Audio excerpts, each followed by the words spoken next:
Hello everyone, welcome out to Fairview Park Hospital. We have the opportunity now to be able to speak to Administrator Don Avery. And Don, thanks for taking the opportunity to speak to us. You know, we usually get together the first month or so of the year and try to reflect on the accomplishments of our community hospital to see what's been provided, how the standard was for the year. And so we appreciate that opportunity. You know, for most of us, whether small business or a large corporation, you get to the end of the year and you have to reflect back in order to be successful. You have to look at what you did well and maybe things you need to work on. So we appreciate the opportunity to come in and speak with you today. Well, thanks. I always enjoy talking with you, Ron, and being able to, speak to the community. So thanks for having me. Yeah. So if we look back at 2022, many times, you approach a year or a word settles in somewhere, a word that is kind of like the theme, the word that really suits. Well, it's interesting you say that. Back at the beginning of this year, I said, I want our word to be encouragement. I said, there's a passage, the Bible says, therefore encourage one another and build one another up. And I thought, coming off of 2 years of COVID, I want to make sure people felt encouraged because we still have a job to do, serving this community. And it was also, a year ago, I was diagnosed, as you know, with prostate cancer, and I thought, this is going to be a challenging year for me in some ways, and I'm going to be out a lot. And so I wanted to make sure that my team knew that I was going to be okay and they were going to be okay. So there I am encouraging our team and that we're going to be okay. We have a lot of opportunities going forward. We're still here about providing all the services we always provide. Although we did perform well financially, a lot of businesses look back on a year and say, how did we perform financially? What I look back on in 2022 is how proud I am of this team and how we continue to serve at a very high level, both on quality and patient safety, but the number of people we saw growth over the previous year. We hit 50,000 people in the ER. That's a lot. That's a lot of folks. Sure we did over 5,000 surgeries. We saw nearly 9,000 people in the inpatient side admissions, and it was just a very busy year for us coming off of COVID, and yet what I would consider a very successful year. A lot of our indicators, you look at infections, you try and reduce or eliminate infections, you try and look at, patients that have, some negative things that might happen to them, whatever. And in every category that we measure, on quality, we did better. On safety, we did better. Patient falls, which are very frequent in healthcare settings, our number went down. Our number per visitors or per patients went down. So, you'd think that people don't really have a time to catch their breath, but I think we did do a good job of encouraging our staff, and they came through in really great ways. I was really proud of them. Yeah, hey Don, and just to maybe talk about that another moment, you've always tried to surround yourself with quality people, and so when a leader steps away, that reflects his leadership when it shows how his team performs without him. So. Yeah.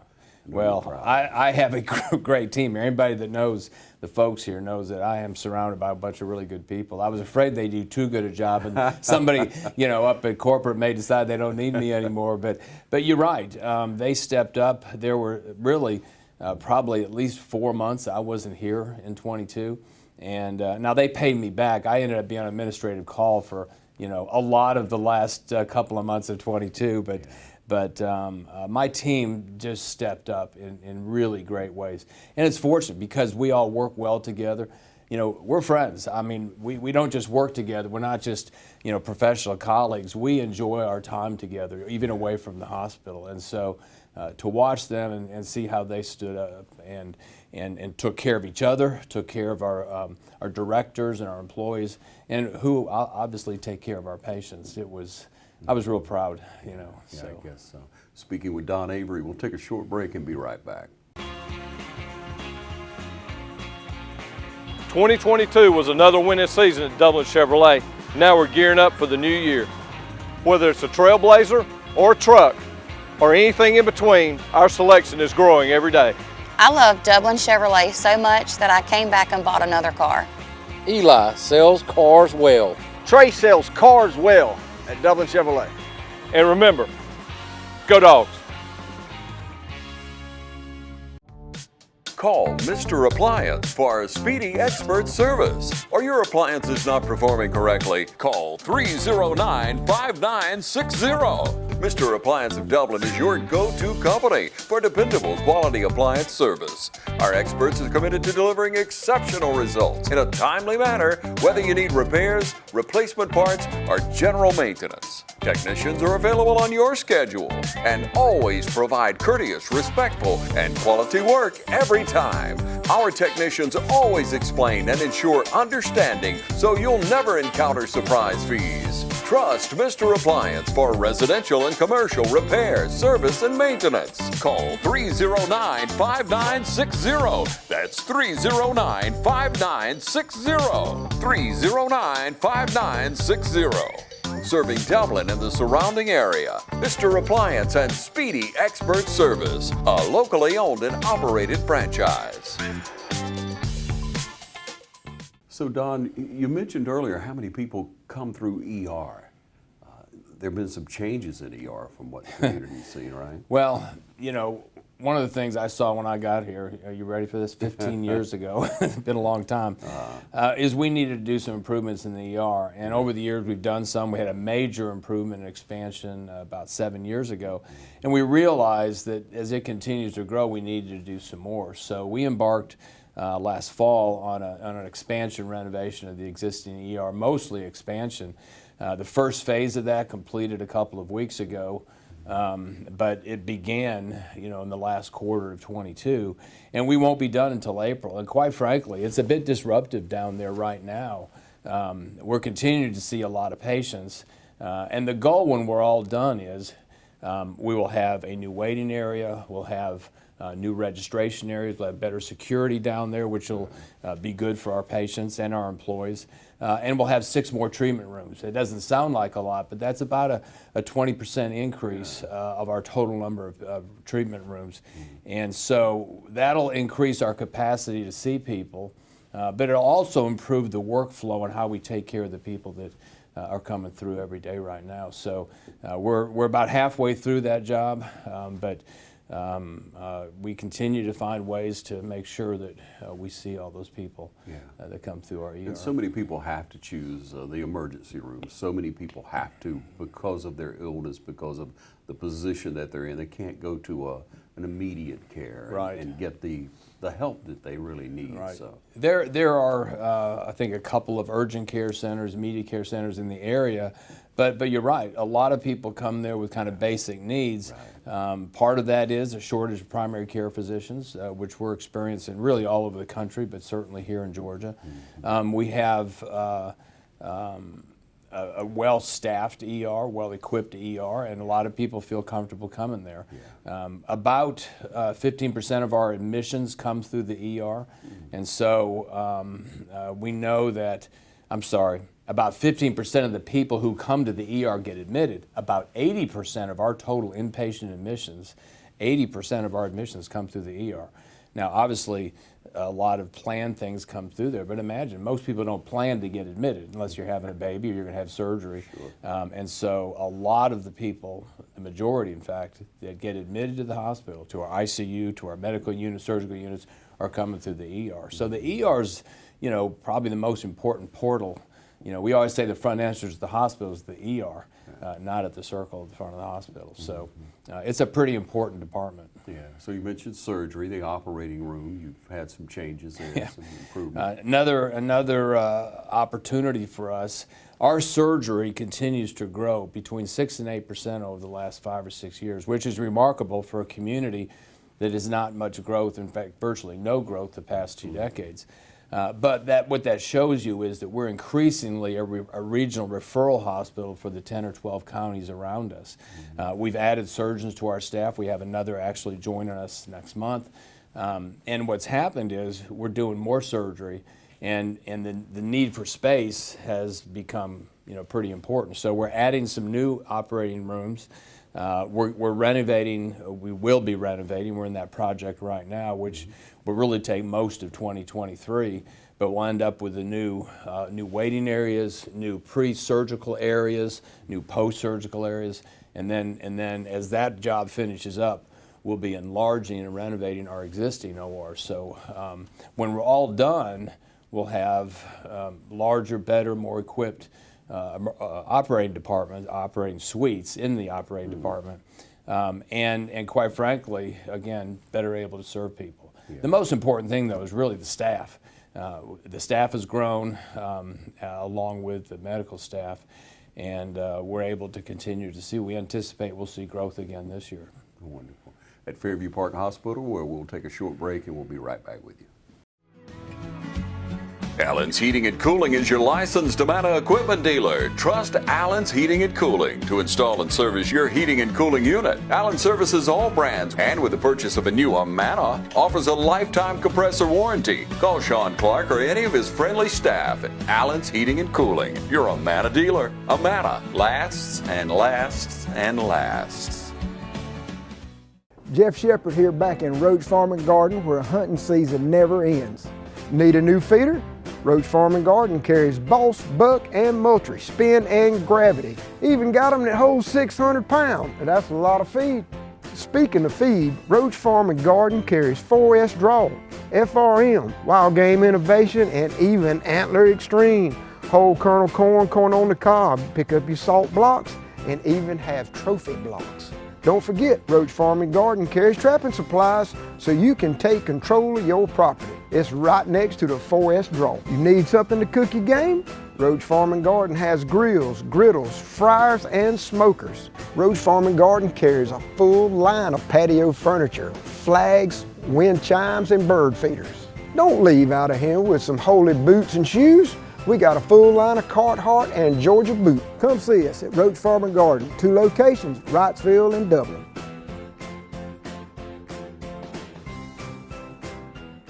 All right, back with you now. Each year we look at so many awards that are presented to our local hospital, our community hospital. It doesn't come easy. It's not something that as a community we should take for granted, but we want to go back and look at those, and those types of things happen because of the reinvestment, because of the team effort, the constant desire to serve that patient and to be more efficient. But there are 4 or 5 awards that Fairview Park Hospital gets every year, right? Well, you know, it feels like I'm breaking my arm, patting myself on the back. But again, it really is a team here, from the frontline employees to the middle leadership and the upper leadership here and stuff.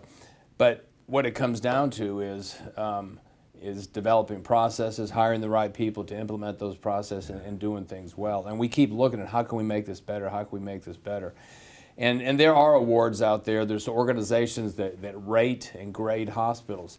And there are organizations that are independent of us, of hospitals.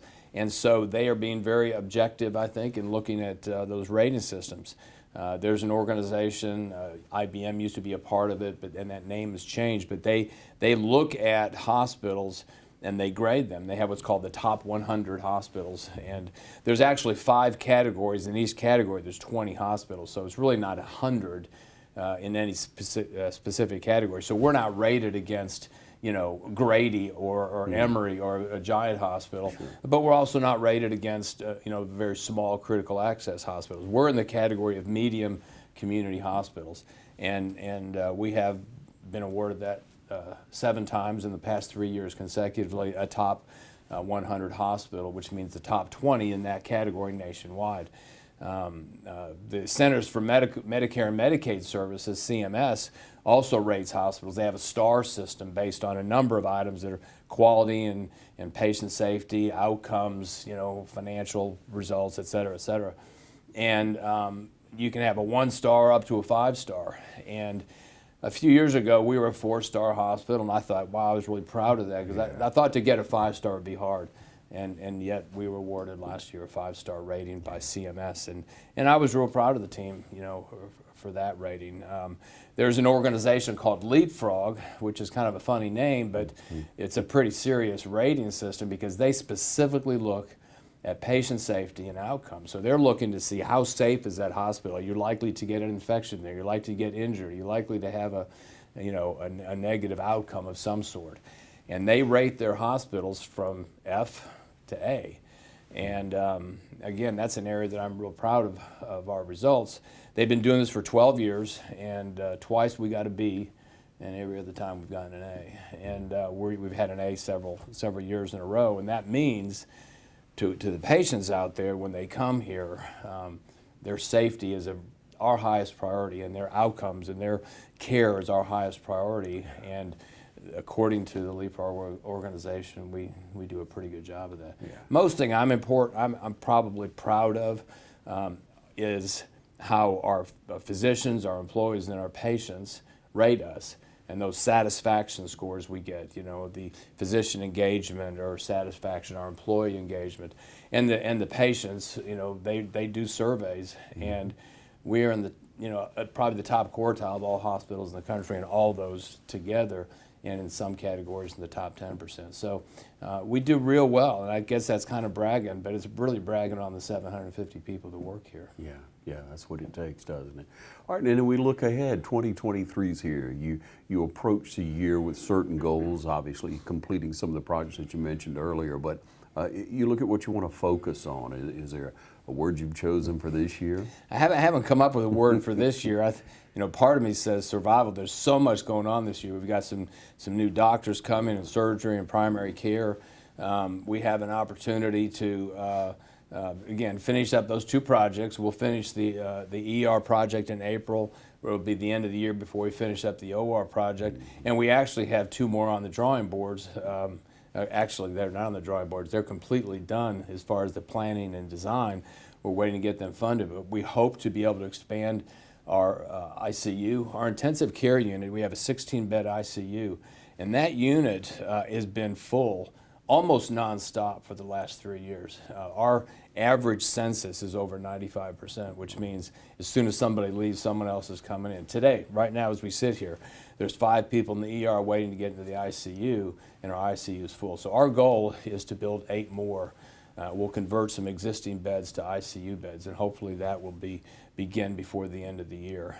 We have a need to do some other minor things around the hospital. We're doing some facelift things on the first floor, new floors and walls and stuff, and so there's some minor stuff going on. But we're fortunate to be a rural hospital in America today and in Middle Georgia that has the resources, and we're successful enough that we can make these changes to better serve the people that we serve. So part of my, I'm looking forward to finishing some of those projects, but we got some new ones coming on after that as well.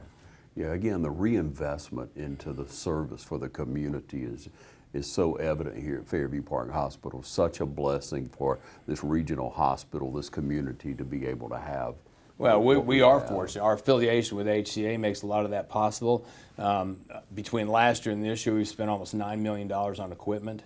The ER project is nearly $3 million investment. The OR project that I mentioned is almost $14 million. And if we do this work, like I said, we're waiting to get funded. It's about a $7 million project up for the ICUs. Yeah. So you add all that up, you're talking nearly $30 million investment in a hospital that, again, there's probably not a rural hospital around that's able to do that. And again, it's about the team we have, the investment from HCA, the support of this community. There was a time, 12, 13 years ago where we probably had about 50% of the people in Middle Georgia came here, and today that number is about 80%. So a lot of people trust us with their care. We don't take lightly the fact that they trust us with their care, and so we want to make sure that we're meeting the needs of Middle Georgia, and we're doing so with excellence. Yeah, thank you for what you do, Don. Thanks for the time today, and continued success. My pleasure. Thank you for your time.